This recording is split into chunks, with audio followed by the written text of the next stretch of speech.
typical idea that people have when it comes to ADHD is you can imagine a child who is jumping from one sofa to the other sofa, is extremely restless and just can't sit in one place and so on. But in reality, ADHD is more than all that. Specific to ADHD, which is known as rejection sensitivity. They're very, very sensitive to any kind of rejection or even perceived rejection. How does depression show up in ADHD children?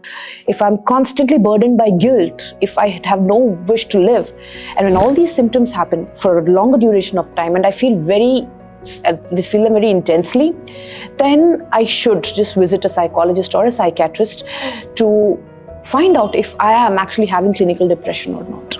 When do you apply the brakes? At what point and how much is what ADHD kids struggle with. When a young adult who has been misunderstood all these years finally gets diagnosed, what happens then?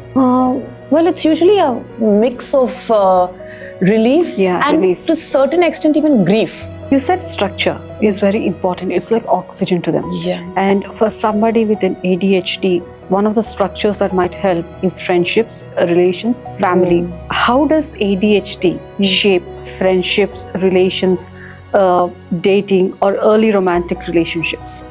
Rejection sensitivity is an extremely intense emotional reaction to rejection or perceived rejection. Cultural pressure tends to be very hard on men, given the kind of narratives that a lot of men grow up with. Lastly, I think stigma plays a very important role. When you are constantly listening to things like men don't cry, men don't complain, mard bano, you're a big boy. When they keep listening to all these things, they really don't know how to navigate through these difficult emotions and how to articulate them more importantly.